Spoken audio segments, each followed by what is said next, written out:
J'ai passé une très grande partie de ma vie à me sentir pas à ma place et à me sentir carrément différente. Et j'ai la joie de pouvoir vous dire qu'aujourd'hui, c'est plus le cas. Je ressens plus ça. Et j'attribue ça à une expérience en particulier qui a débloqué beaucoup de choses pour moi et qui m'a conduite à voir et faire les choses un peu autrement. En fait, il y a plus de 15 ans, plus de 16 ans même probablement, j'ai touché mon fond. J'ai eu besoin de faire appel à des professionnels et je me suis dit aussi par la même occasion que j'allais rejoindre un groupe de parole parce que je savais que ça pouvait être efficace face aux problèmes que je rencontrais. Et même si je suis quelqu'un de très introverti, voire carrément sauvage, je me suis dit que j'allais tester.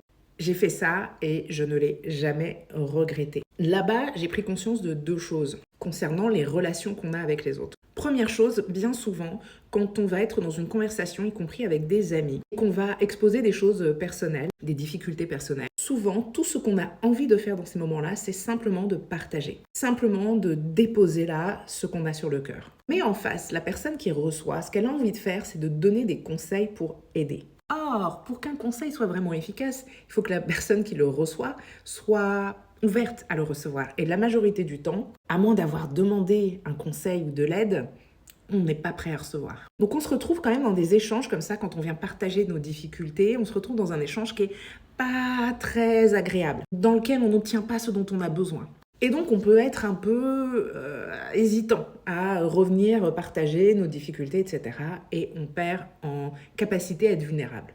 Or, la deuxième chose que j'ai pu observer, c'est que justement, on a de grosses difficultés parfois à être vulnérable, y compris avec nos amis. Parce qu'on a peur soit de recevoir des conseils qu'on n'a pas envie de recevoir, parce qu'on a peur d'être jugé aussi un petit peu. Et le problème, c'est que si on est comme ça, si on n'ose pas être vraiment vulnérable et se dévoiler même auprès de nos amis les plus proches, on va constamment se sentir différent. Parce qu'on ne donne pas la possibilité à l'autre de nous percevoir vraiment. Et en ne s'ouvrant pas, on n'invite pas non plus l'autre à s'ouvrir. Le truc, moi, que j'ai découvert dans les groupes de parole, c'est qu'en fait, tout le monde est différent. Tout le monde se sent différent et pourtant, on a tous beaucoup plus de points communs qu'on l'imagine. Et justement, dans les groupes de parole, à la fois, il y a ce truc où on ne va pas donner de conseils aux personnes qui s'expriment. On n'est pas du tout là pour ça. Et de l'autre côté, chacun est extrêmement vulnérable. Et c'est là qu'on se rend compte de tous les points communs qu'on a. C'est là qu'on se rend compte qu'on n'est pas seul dans nos difficultés, dans nos souffrances et dans nos désirs aussi et nos rêves.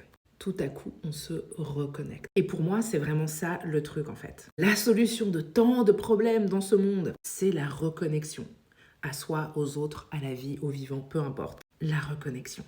Mais je sais que ça peut être super flippant en fait. Qui a envie d'être complètement vulnérable et de prendre le risque d'être rejeté, incompris, montré du doigt? Ça en vaut la peine. Ça en vaut vraiment la peine. Évidemment, il faut pouvoir le faire dans un environnement qui est safe. Dans les groupes de parole, en l'occurrence, c'était safe, c'était encadré, donc voilà. Mais c'est là vraiment que j'ai compris que oui, j'étais différente et en même temps, il y avait d'autres gens qui étaient différents comme moi. Et c'est comme ça qu'on se sent moins seul et c'est comme ça aussi qu'on retrouve confiance en soi. C'est aussi comme ça que j'ai retrouvé l'estime de moi. Donc si tu te sens terriblement différente, pas à ta place, essaye de trouver un cadre safe dans lequel, ou une personne safe avec laquelle tu peux être un peu plus vulnérable, juste un petit peu plus, et voir où ça te mène. J'insiste sur le côté safe, parce que sinon ça peut être effectivement dangereux. Mais ouais, essaye et tu m'en diras des nouvelles.